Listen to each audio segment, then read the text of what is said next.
Some people need 12 inches. Other people, there's a lot of adventurous types, want around about 6 inches. Most of us get by with about 4, and we're perfectly happy with that. However, if you've got less than that, maybe you really want to consider what you're riding. Because when you've only got 2 inches, it's just not enough, and it's not enough fun. And for some reason, Harley-Davidson seemed to think that 2 inches was plenty for their road glide and their street glide. Well, I'm here to tell you it wasn't enough, and I'm so pleased that the new street glide that I've been testing here has 3 inches of rear suspension travel.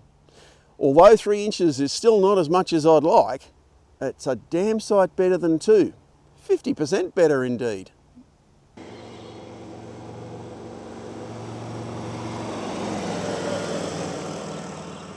We've taken the street glide out touring. This is a few hundred kilometres from where we started today, and it's a very comfortable motorcycle to ride on general good quality highways. This is a comfortable bike to ride on a decent road. The King Queen seat, this is an accessory seat, is actually really quite good. The backrest, Kirilei's been loving that. And of course the storage capacity, 31 kilos and I don't know how many litres, lots and lots and lots, means that you can take quite a lot of stuff with you on tour. We've been listening to the infotainment system through our phone, and generally speaking, just having a relaxing, enjoyable tour. So the new street glide, $46,495 right away. And then this particular bike has got nearly $8,000 worth of accessories, including the paint, which is an additional cost. Is it worth it? I think, for people who love this sort of motorcycle, yes, it's definitely worth it. It's a bike that'll last almost forever. You'll get a lot of use out of this bike over the years, and there's very little to really super criticize about it. It's just an evolution of those bikes over the years. It's comfortable, it's certainly fast enough, it carries a lot of luggage, especially set up like this, and it looks great. So I mean, what have you got to complain about? I think lots of people will buy these and lots of people will love them. Really? Is that what you honestly think?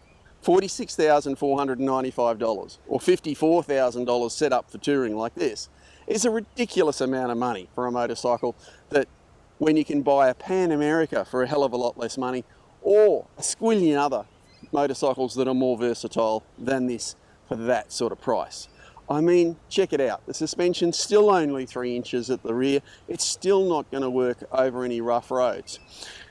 The riding position is classic cruiser, so your feet are out in the front. Okay, that bit's fairly comfortable, but that means you're taking all your weight on your butt, and that means all those bumps coming straight through you, through the back. No, look, at the end of the day, if you want one of these, you need another motorcycle.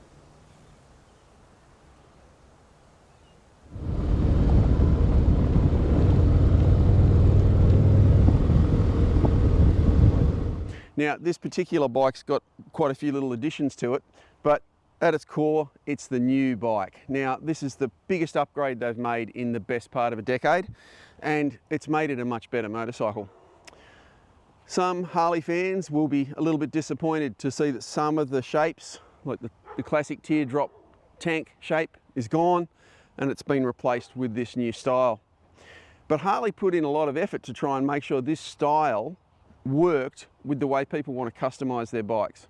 So each component, the panniers, the tank, the new designed batwing fairing, has been designed to stand on its own, but also to work as a whole. So everything flows into something else and flows onto the back of the bike from the front. I actually really like the style, but style is very much a personal taste. If you don't like it, you don't like it. Now, they've made comprehensive changes to the bike to make it a better machine. And at the core is the bigger engine, the 117 cubic inch engine. Now, there's been 117s before. This one's a little bit different, but to be honest, it feels very much like a lot of the other 117s. It's a lovely motor, 20% more power, similar, I think, in more torque. And it just goes better. It's just sits on the highway that little bit better.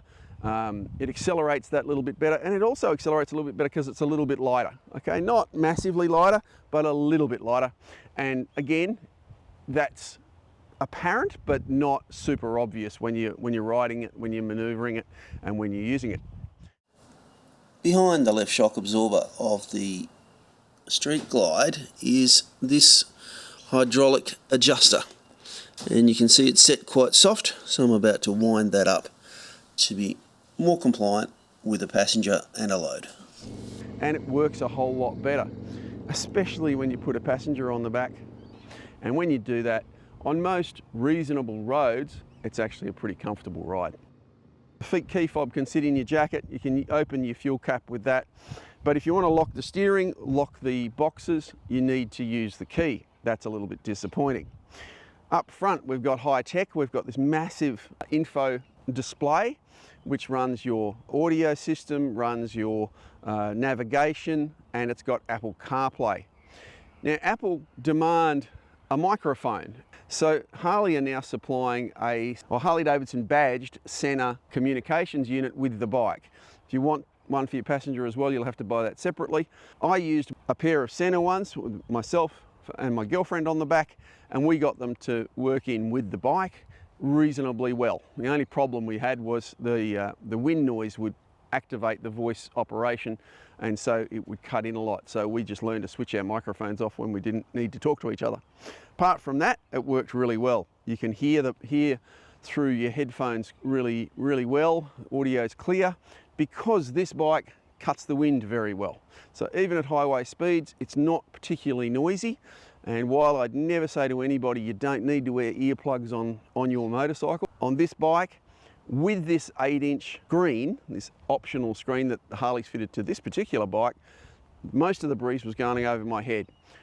At 6'1" and a bit, I'd probably go for the even taller 10-inch one, but the 8-inch was pretty good. So you need to choose the right one to suit you to prevent buffeting. That's where your head starts getting shaken around, and to keep that noise down. Why they don't have an electronic screen is a mystery to me. It'd be very easy to fit in there, I'm sure, and then you could have it at a height that suited you, whatever ride you were on.